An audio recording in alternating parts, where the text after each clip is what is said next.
the best way to serve turkey? Join the Turkish army. Yeah. Are you going to see Arsenal on Saturday? No, I'm not. Why? They didn't come and see me when I was rotten. Knock! Who's there? Marion! Marion who? Marion, old bag like you've been lucky. Knock, knock. Who's there? The little old lady. Little old lady who? I didn't know you could yodel. What is the difference between a duck? Neither. One of its legs is both the same. And remember, be very careful when you cut your hedge. I was lopping my hedge with big shears when my neighbour put his head through to say peep bow. He only got as far as peep. Girls, when you see this film at your local Odeon, better take a hanky with you. The seats are filthy. You saw Lawrence of Arabia. You saw Dr. Zhivago. You saw The Dirty Dozen. You saw The Battle of Britain. You go to the pictures a lot, don't you? You remember that little village? Ah, yes. That quaint old pub with ivy clinging to the porch. She never could take a liquor.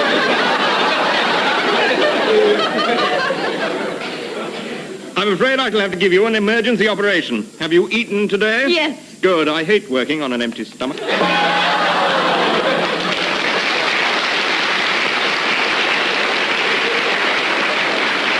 it. That's the sound we want to hear. Lots of lovely laughter and applause. It's the BBC Light Entertainment Department's job to make listeners laugh and be happy. And how they go about it is the subject of this little chat. The chat is illustrated partly from gramophone records and archives, and partly from Graeme Garden Jo Kendall in person. Now, are you all sitting comfortably? We can soon do something about that. Now, everything in radio has happened fairly fast. Radio isn't quite as new as television. Well, mine isn't, anyway. But in its history, particularly the history of its comedy, we're dealing with a period of only 35 years. A lot has happened in that time to comedy, but the most important change has been the development of a style of humorous presentation that wouldn't work anywhere else. Good radio comedy won't work on the stage or television or in film. Now, in the very early days, radio comedy merely reflected the music hall theatre of the time. Now, some of you may not remember what music hall humour was like. Most of you, by the look of you. So, here are Graeme and Jo with a few examples of old music hall style jokes. I say. Have you heard the one about the man who got on the bus? No, I have not heard the one about the man who got on the bus. What a happy coincidence. Well, there's this man, you see, and he got on the bus. On the bus. And he said to the conductor, Yes. Are you going to Clapham? And the conductor replied, only if they're very good. Very good. I say, why do bees hum? I do not know. Why do bees hum? Because they don't know the words.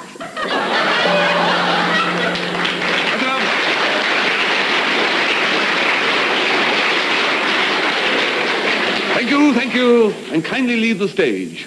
And very probably the profession, too. I'm not sure how much that helped the history of radio comedy, but it's fun. Now, the music hall wasn't just comedy. It contained acts of many sorts. Variety, it was called. And what is now called Radio Light Entertainments was once called the Variety Department. In the radio counterpart of music hall before the war, one would hear a varied selection of performers, singers, musicians, and comedians, each doing an act in front of an audience, an act written not specially for radio, but for the theatre. I don't think they had jugglers and conjurers on the radio, but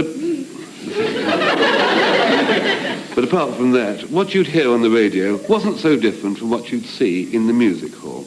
But different forms of radio comedy were emerging even before the war. One of the earliest shows to use little sketches, especially written for radio, in between the variety acts, was a show called Bandwagon, which featured Arthur Askey and Richard Murdoch. In one regular feature, Arthur and Dickie were supposed to be living in a flat right on top of Broadcasting House in London. There were various other characters, like Lewis the Goat, and a lady by the name of Nausea Bagwash. The show sounds a little bit slow and strange now, but they were doing some important groundwork for the future of what we call situation comedy. And situation comedy is some people all together in a predicament, and how that... Oh, this is all a bit boring. More jokes! I once had a friend who was a very brave man. When he was only a boy, he put his right arm in the mouth of a wild crocodile. Think of that, his right arm. My old friend is listening today. I just want to say to him, best of luck, Lefty. Dear Aunt Penelope, 5 years ago I wrote asking how to control my eldest son, signing myself mother of 5. You will be pleased to know that I took your advice and the home is peaceful once more. Signed, mother of 4. Recipe, how to make oxtail soup. First catch your ox, then back him slowly into a saucepan of hot water.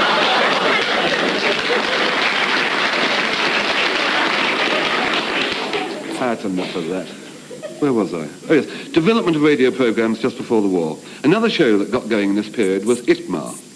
Now, that's not a 4-letter word in a foreign language. It's the initials of It's That Man Again. And the man in question was a comic called Tommy Handley.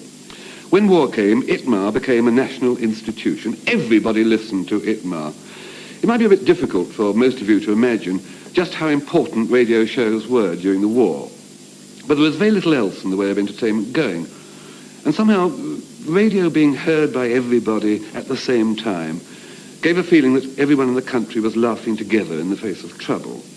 And the war years saw big developments in all sorts of radio comedy. For a start, there were the programmes designed to entertain the troops. These were act shows with people coming on doing their things, but they tended increasingly to contain sketches, which were specially written for radio. Besides the great ITMA, there were programmes like Garrison Theatre, compared by Jack Warner, evening all. A show with a peculiar title of Ack Ack Beer Beer, Navy Mixture, and a programme for each of the forces. There was Stand Easy with Charlie Chester for the Army, Eric Barker's Waterlogged Spar for the Navy, and for the Air Force, How Much Are Binding in the Mush with Richard Murdoch and Kenneth Horne. All of these shows outlived the war and continued to be successful for a year or so. But the biggest effect the war had on radio comedy was filling the programmes with new star names. Amongst the comedians who came straight out of the forces to the BBC auditions were Harry Seacombe, Terry Thomas, Frankie Howard, Jimmy Edwards, Peter Sellers, Spike Milligan, Tony Hancock, Max Bygraves, and many, many others too humorous to mention.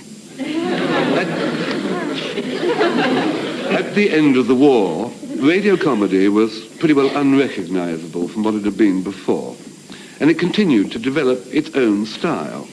Now, there are roughly 3 sorts of post-war comedy shows. One sort had no specific setting, but contained a number of items. Much Binding in the Marsh was one of these, and so was a programme I wrote with Dennis Norden for about 40 years called Take It From Here. In Take It From Here, we had an item with 2 regular characters who were permanently engaged. They never succeeded in getting married. They were called Ron and F. This is how Ron and F first met. You know, I hope you don't mind my saying this, but in the pictures I could only see you profile. I thought you were much darker skinned. I'd been eating a chalk ice. You eat a lot in the pictures, don't you? I could hear. Only mixed nuts and a chalk ice and my chewing gum and an apple during the adverts. I like eating in the pictures too. Do you? Oh yes, except to Bette Davis. I've never tasted one of that. What's your favourite flavour of the month? Oh, Neapolitan. That's mine too. Is it? Yeah. Well, isn't that strange? There's me, just happening to find your cap, and then it turns out we both like Neapolitan ice cream. Sends a shiver up your spine, doesn't it? If you have enough of it. By the way, I don't believe I mentioned it. My name's F. F. How about yours? No, mine isn't. Let's see if I can guess what your name is. You look like a Charlie to me.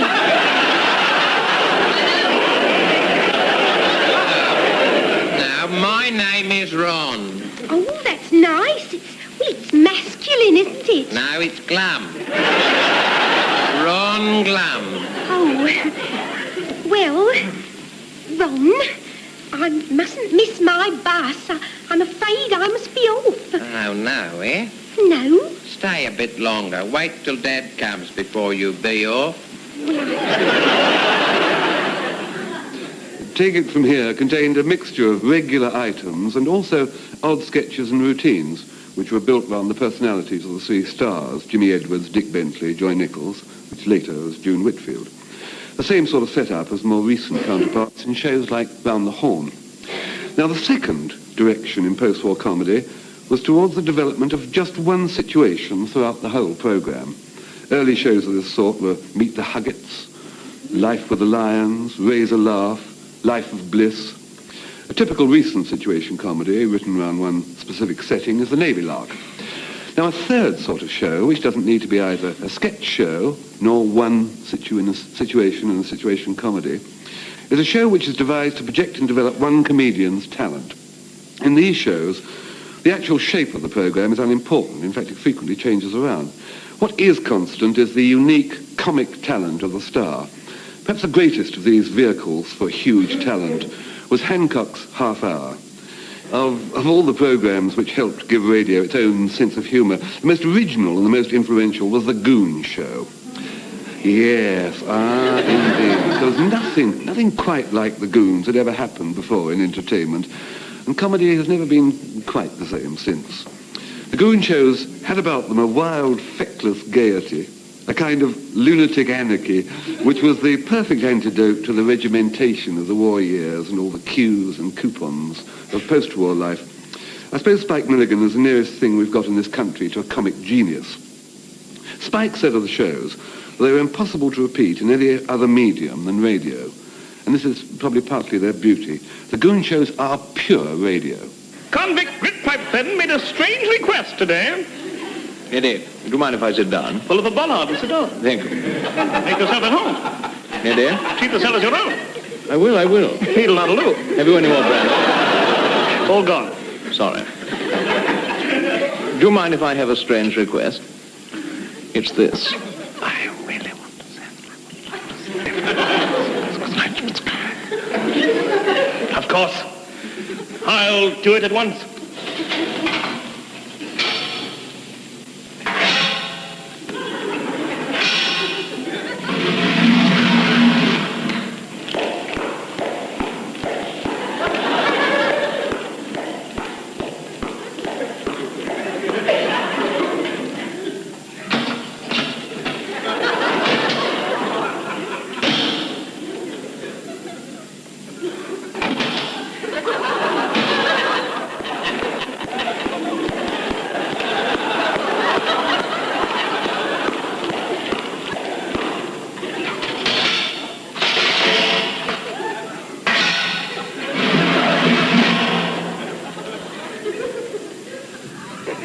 What was it you asked for?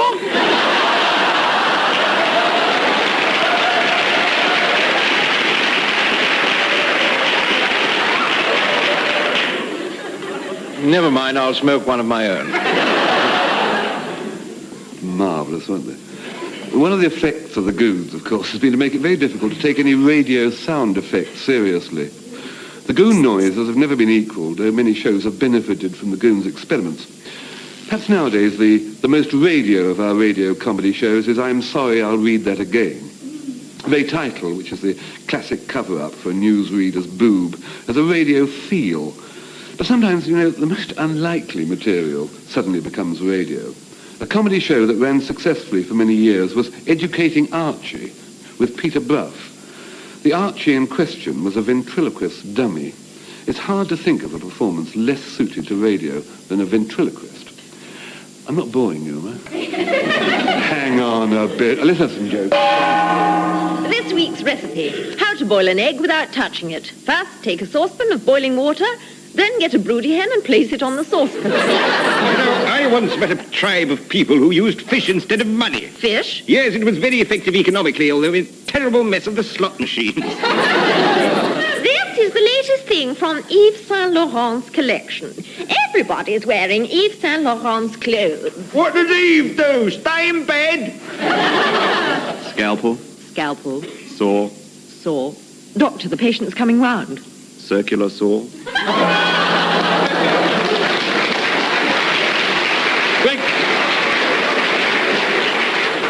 Quickly, as I was about to say when I interrupted myself, the Light Entertainment Department produces lots of other shows besides comedies, magazine programs, panel games, some shows of unscripted comedy like Does a Team Think? That's an example of a show without any script at all, just the remembered events and jokes of a selection of well-known comedians. This ad-lib humour is a strength of panel games. The difficulty with a panel game is to find the right balance between playing according to the rules and allowing the personalities of the contestants to come through. A general rule is that the simpler the rules are, the better the show is. I mean, think of the simplicity of series like 20 Questions, Just a Minute, My Word. The games themselves are quite simple. It's the characters of the contestants that makes the programmes entertaining.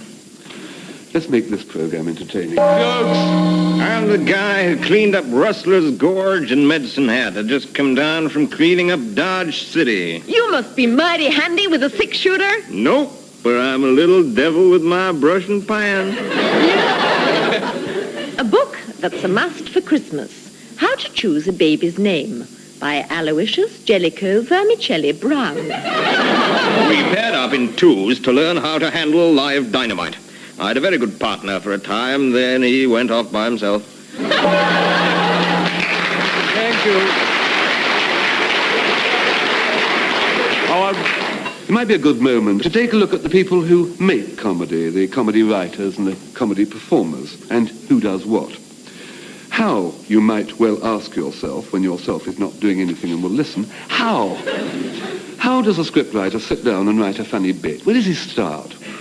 Well, there are as many answers to that as there are scriptwriters, about 14. If there was a simple technique one could learn, then if you sat 6 writers down and told them to make a joke about a given situation, then they'd all come up with the same joke. Happily, that does not happen. Comedy writers are normal people in many ways. They tend to be kind to animals, pat their wives, sometimes the other way around. But they have one peculiarity. They have their own odd way of looking at life. Almost everything that happens seems to them to be funny. They have a very individual attitude, and only they see things as being funny in that particular way. Consequently, when you sit 6 writers down and give them something to write about, the likelihood is they'll come up with 6 totally different bits of comedy. Suppose the postman delivers a strangely shaped parcel to the door, and the lady of the house takes it in and wonders what's in it. If Eric Sykes wrote it, probably Hattie Jakes would be in it. If Johnny Spate wrote it, probably a Pakistani. Richard Waring would have about 10 children in the package. If Spike wrote about it, the parcel would explode. Good comedy comes about by a comic impulse generated by one writer in his mind. It's a thing very special to that writer. However, there are all sorts of techniques, which isn't quite the same thing. Techniques and devices which writers use as part of their professional equipment. Now, the strangest of these is the catchphrase. Now, catchphrases cause much hilarity simply because people recognize them.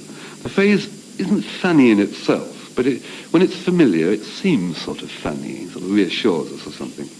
In the old days of music hall, performers used to have their own catchphrases, and they'd appear on programmes as Robert Bumper Fun Book Morton, Cardew the Cad Robinson, Jimmy That's Your Lot Wheeler, or Hilda Janot Baker. Such is the potency of the catchphrase that it's difficult to think of a successful radio series that's got by without one. Here's Graeme and Jo with some catchphrases from past radio comedy series triumphs. After you, Cecil. No, after you, Claude. Don't forget the diver. Can I do you now, sir? This is Fump speaking. Good morning, sir. Was there something? I don't mind if I do. I won't take me coat off. I'm not stopping. TTFN. Oh, Ron.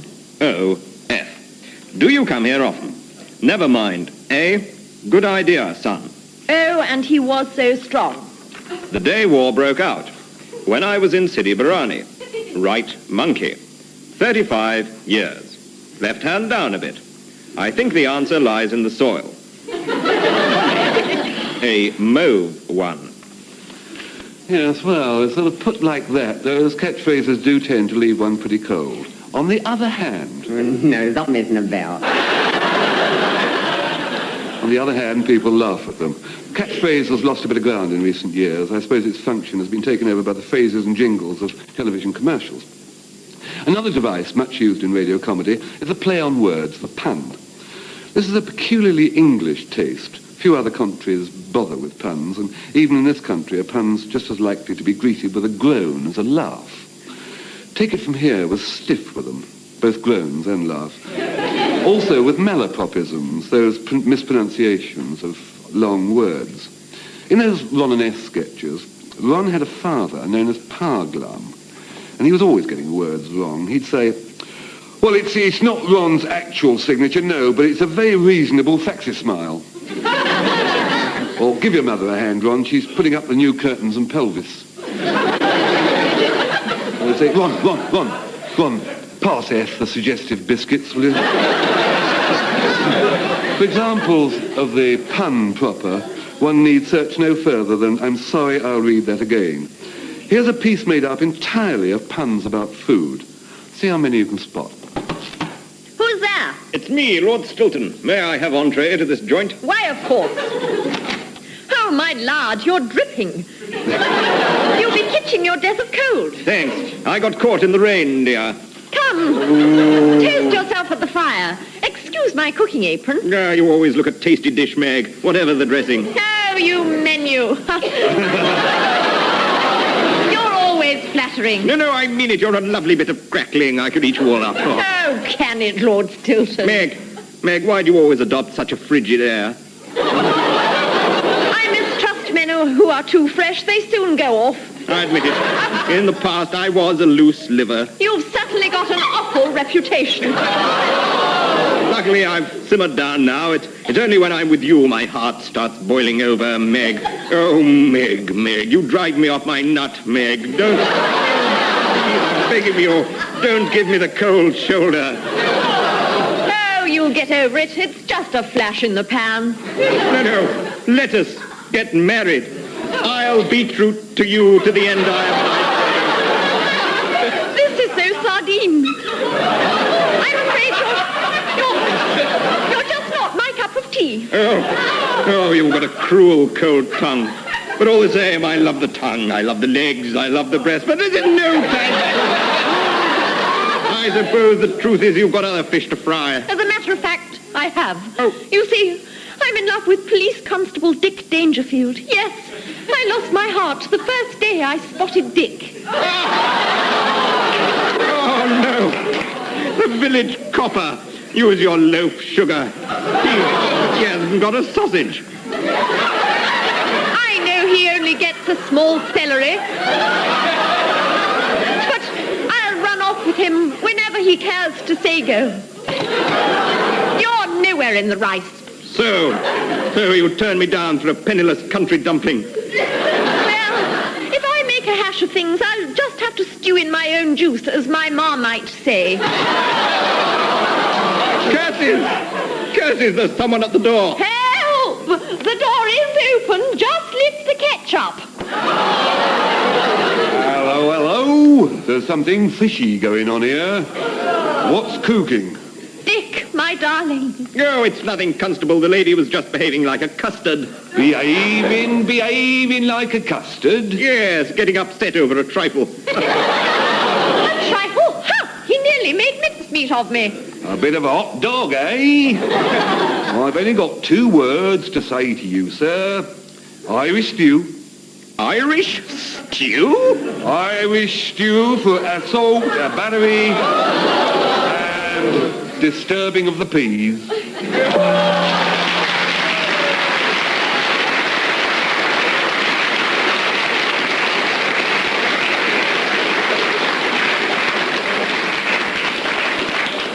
How many puns did you get? I got 4. Probably the best sort of comedy. Well, no comedy is better than another, as long as it's funny. But certainly the sort of comedy which is very satisfying to write is character comedy.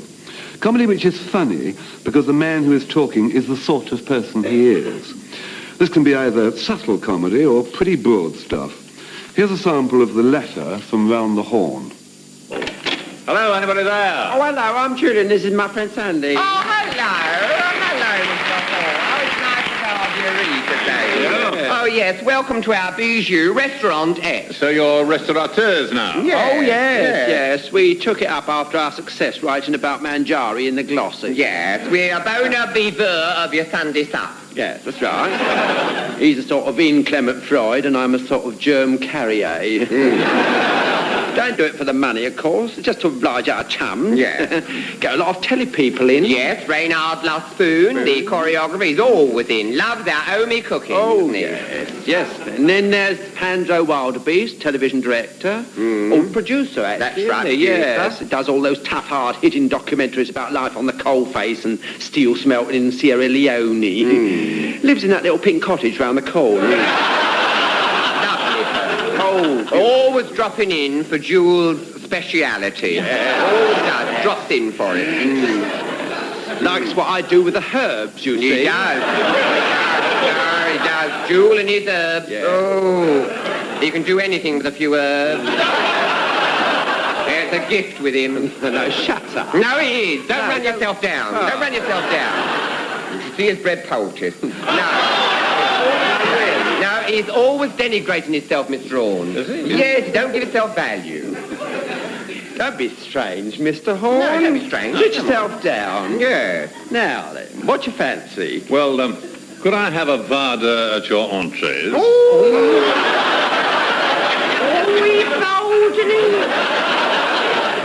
Here's the menu. Yes. Oh, I see you've got lally of lamb on. Oh, yes. Yes, your lamb's very nice. Or there's your jug's rye. That's some Polari for hair. Oh, yes. Ah. We got it from our special charcuterie. Ah, charcuterie. Your butcher? Oh, you think so? Must be the way I've had my hair done. That piece, Jewel and Sand, in the restaurant, was really a combination of character comedy plus jokes. Most shows have a star which is a mixture of several of the comic qualities. Now, here's a piece of Hancock's Half Hour. No jokes here, but lots of character, a simple situation, and wonderfully devised material by Galton and Simpson. Exactly right, as always, for the talents of the superb Tony Hancock. Here he is, waiting the arrival of the man Tony thinks is out to kill him. They've stopped. The footsteps have stopped. He's outside the door. I'll bluff him. That's it, I'll bluff him. All right, men, train the machine gun on the door. You 15 men, get ready to pounce on him. Have you got the hand grenades ready, Sergeant? Yes, sir. Corporal, sir? Tear gas ready? Yes, sir. He's walking into a trap. He doesn't know it. Machine gun crew, you all ready, sir? Ah, sir. Yes, sir. Yes, sir.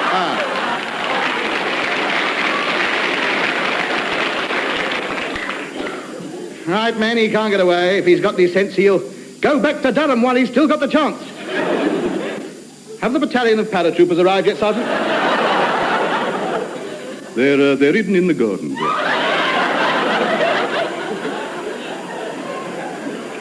Stand by. And the minute he comes in, let him have it with all guns. I get in. Hey, night. The most recent development in radio comedy technique came from what might be called the university wave. A bunch of lads who came down from Cambridge University and infiltrated into all areas of radio comedy as writers, performers, producers. Their trademark is a kind of wild zest. Here's a typical example. John Cleese's ferret recipes. Ferret fool. You need 2 ferrets. Take the first one and cut its head off. Then cut off the forelegs and the hind legs. Then cut off the tail. Chop it up, slowly, and throw it in the fire because you don't need this one. Just a warning to the other one that he'd better cooperate. Put the other ferret in the mocking barrel. Then leave the room and dress up as Stanley Baldwin. Enter the room doing your Stanley Baldwin impersonation. If the ferret is fooled, kill it immediately and eat it while it is still fooled. Ferret crumble. Take a very old ferret and sit and wait. And wait, and wait, and wait. The script of a radio series is usually written only a few days before the show is recorded. You know, it has been known for scripts to be finished on the same day, like this one. In fact, in one notorious series, the writer used to write the second half of the show while the cast was broadcasting the first half. One effect of this short time lag between script and performance, apart from giving the cast and the producer heart failure, is to make possible last-minute references to something in the news. Topical references, as they're called. Another comedy device called for by writers is the funny sound effect. 7 men snoring.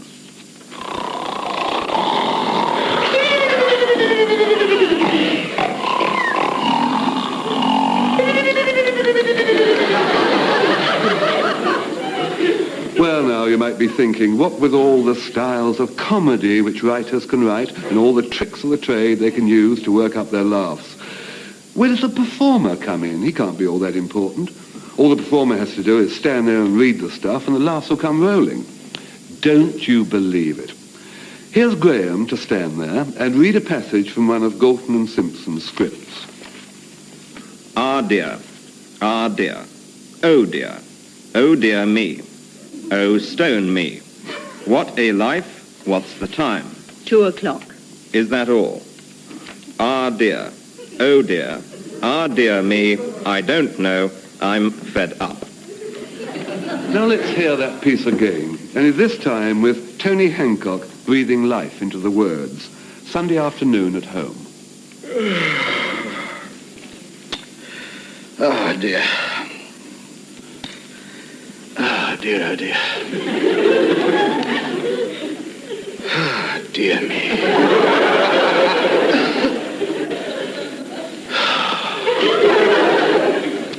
Stone me, what a life. What's the time? 2 o'clock. Is that all? Oh, dear, oh, dear. Oh, dear me. I don't know. Oh,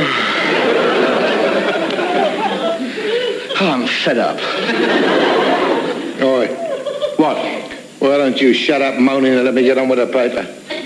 Well, I'm fed up. So you just said. Well, so I am. Look, so am I fed up, and so is Bill fed up. We're all fed up. So shut up moaning and make the best of it.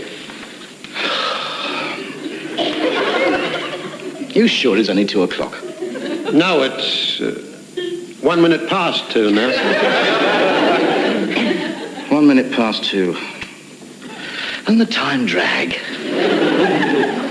Oh, I do hate Sundays.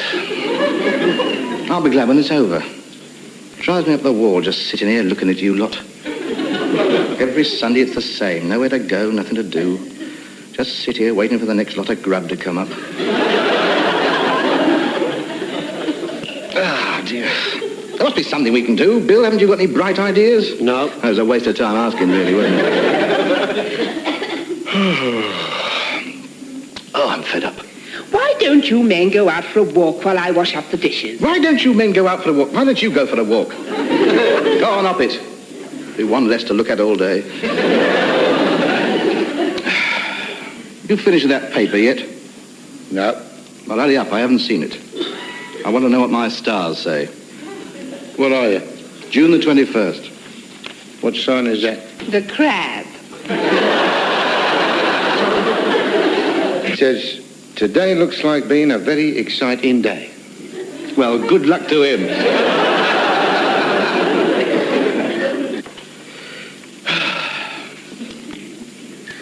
Oh, look.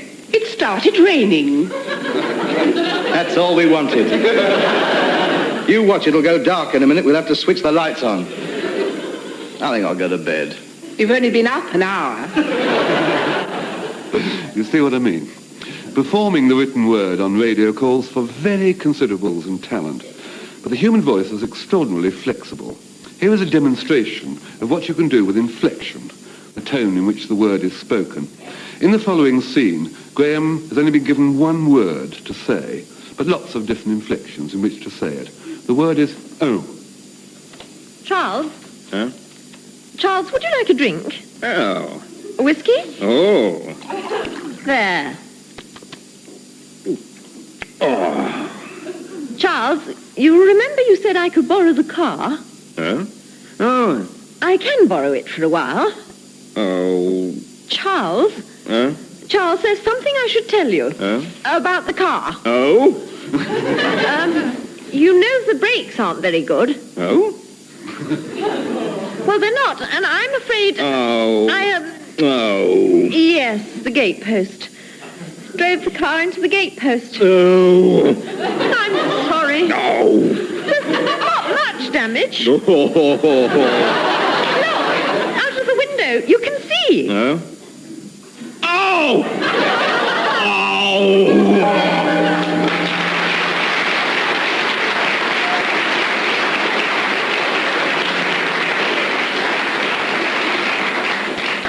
Often a change of inflection is at its most effective when applied to very familiar phrases. Here are the football results. Wolverhampton Wanderers 2, Tottenham Hotspur 8. Arsenal 1, Chelsea lost. League Division 2, Manchester City 3.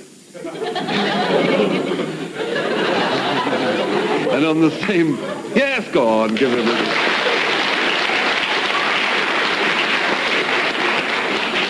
Another element of comedy, which is supplied entirely by the actor, is the use of odd voices. These can be regional accents or class accents or just funny voices. An important thing when using funny accents is to make sure you use the right one for the joke. Knock, knock. Who's there? Gestapo. Gestapo who? We will ask the questions. It doesn't quite have the same impact when the wrong accent's used. Knock, knock. Who's there? Gestapo. Gestapo who? Oh, classy, we will ask the question.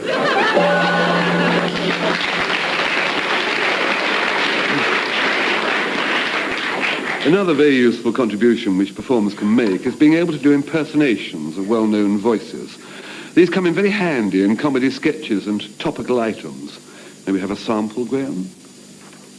Hello, and tonight, this is your life, Jo Kendall. Oh, Heyman, no, I mean, I don't... Now, Jo, from a very early age, you were a keen radio listener. Was I? Of course you were. And from those early days, do you remember this voice? Hello there, me old pal, me old mango wurzel. I don't remember you. Oh, no, it ain't right, that idiot, no. You don't remember me either. Well, maybe I does and maybe I doesn't, but I ain't not telling you for sure. On account of it ain't fit for mortal yass to yass. And the voice is very tiring. Thank you, Walter Gabriel. And now, another voice you're going to remember. And I hope I do, too. I'm speaking to you from the top of a double-bottled glue factory. I first met Jo. I've no idea who that is. And I think it would be true to say that I haven't heard from you since you were a very little girl. It's not true at all. And now, Jo, your hobbies. Now, we all know you're a great fan of rugby league. What? I've never heard of it. So, bearing that in mind, do you recognize this voice? Well, of course, you know, we see all these from Romans, and great times here. Hans and you're very friendly with young Freddie Wigglesworth from Wigan. Quite a lad is Freddie. And Romans, of course, Wayfield, Trinity, Rochdale, Hornets, that's all you're getting.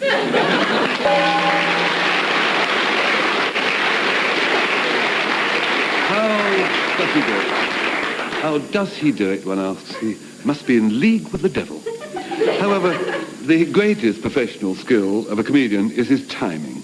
That's to say, the speed with which he speaks his line, the pause he takes, the whole rhythm of his delivery. Timing is impossible to teach.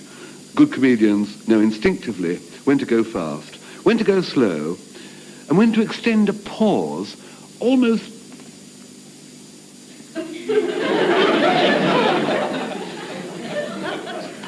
unbearably. Listen now to two brilliant timers, Dick Bentley and June Whitfield, in another piece of Take It From Here. Oh, Ron! He was the most cleverest juggler I've ever seen. It just didn't look possible.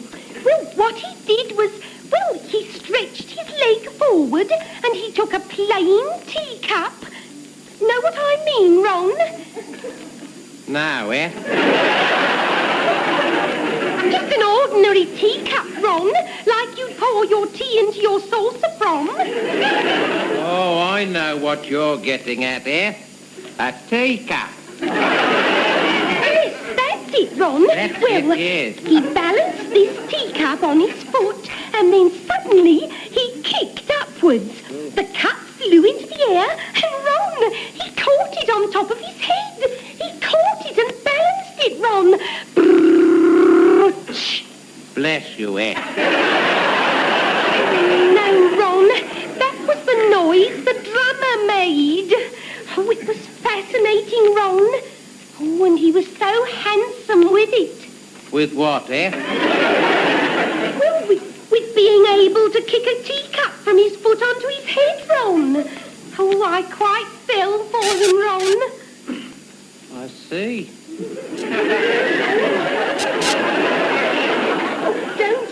Don't say it like that, beloved. It's just, well, I always admire a man who's, well, deft. And what makes you think I'm not, eh? I didn't say you weren't, Ron. I've heard Dad tell people that I'm deft enough for anything.